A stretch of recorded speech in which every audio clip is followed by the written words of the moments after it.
Сейчас, сейчас мы будем поджигать бересту.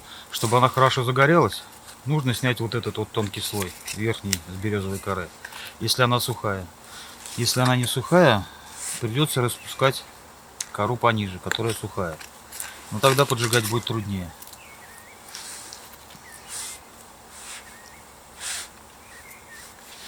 Вот как раз то самое среднее огниво, про которое я говорил.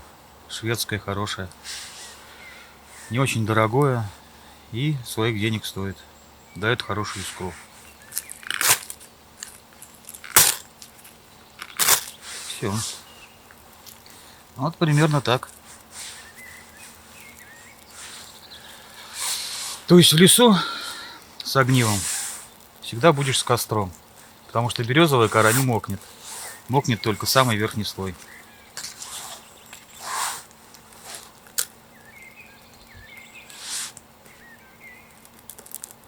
А вот примерно так.